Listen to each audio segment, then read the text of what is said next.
G'day folks, you've heard about the First Fleet, 11 ships sailing halfway across the world to a land they barely knew. But behind that are real people, not just names in a book, actual people with stories, struggles, hopes and regrets. Today we're going deep, not just into why the First Fleet happened, but who was on board, what they went through and how it shaped the beginning of modern Australia. Stick around because this is the full raw story of the First Fleet like you've never heard it. Let's go back to late 18th century Britain.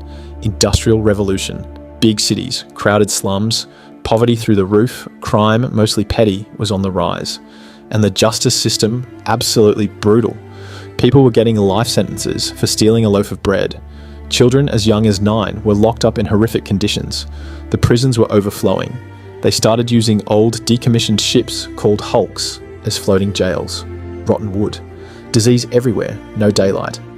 Until recently, Britain had a handy outlet, America. Convicts were sent over to work as cheap labour. But when the American colonies broke away, that door slammed shut. The solution? Australia. Far away, unknown. And in the British mind, available, no matter that it was already home to hundreds of Indigenous nations. In 1786, the British government made it official. They'd send a fleet of ships to New South Wales, not just to dump prisoners, but to start a new colony. The man picked to lead it? Arthur Phillip. A seasoned naval officer, smart, fair, disciplined. He wasn't told much, just to set up a settlement, survive, and civilise the place. But the planning? Chaos. Most of the convicts were poor, unskilled, sick, or traumatised. Supplies were basic at best. They didn't even know what the land was really like. Still, they gathered 11 ships and over 1,400 people and sailed into the unknown. Let's break down the people. 778 convicts.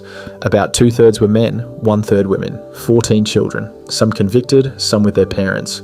200 Marines and officers, there to keep order. Governor Phillip's team, including surgeons, chaplains and administrators. A handful of free settlers and workers, blacksmiths, carpenters, servants, people who chose to go. These weren't violent criminals. Most were desperate people caught up in harsh laws. Examples: Mary Wade, just 11, sentenced to death for stealing a dress. That was later commuted to transportation. John Hudson, age 9, convicted of stealing a snuff box. William Bryant, a fisherman convicted for impersonating a sailor. He'd later escape in a stolen boat. James Roos, a farm worker who became Australia's first successful colonial farmer. There were also sailors and Marines with their families. Some wives and children came voluntarily, braving the ocean for a new beginning. It was a mix of survival, punishment, and silent hope. The First Fleet left Portsmouth in May 1787. It was the largest migration of people by sea up to that point. The ships stopped at Tenerife, Rio de Janeiro, and Cape Town. These stops were vital. Fresh food, water, medical supplies. Still, the journey took 252 days, more than 8 months. Life on board? Cramped, no privacy. Convicts kept in chains for long stretches. Heat, storms, seasickness, lice, rats, disease. Food was mostly salted meat and hard biscuits. Hygiene was terrible, especially below deck. But credit to Governor Phillip and Surgeon John White. They enforced rules that saved lives.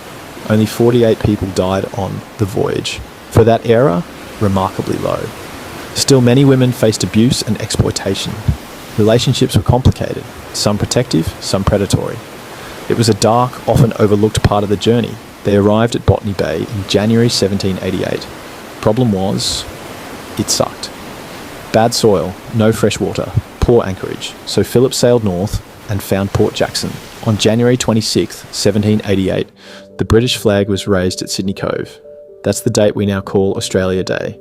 But it's also the beginning of invasion and displacement for Indigenous Australians. The land wasn't empty. The Eora people lived there. They watched as ships filled their harbour and strangers claimed their home. Disease spread fast, smallpox devastated communities, conflict broke out. For the First Nations people, it was the start of a long and painful era. Phillip's orders were to avoid violence, but frontier tensions grew quickly. There were efforts to build relationships, but trust was broken over and over. Back at the colony, things weren't easy for the newcomers either.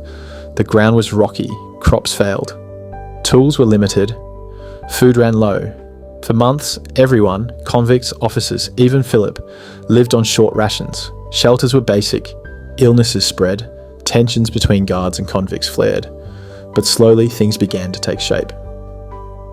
James Roos planted crops and proved that the land could be farmed. Freed convicts began getting land grants. Timber was cut, bricks made, roads built. Women played a crucial role, keeping homes, raising children, nursing the sick.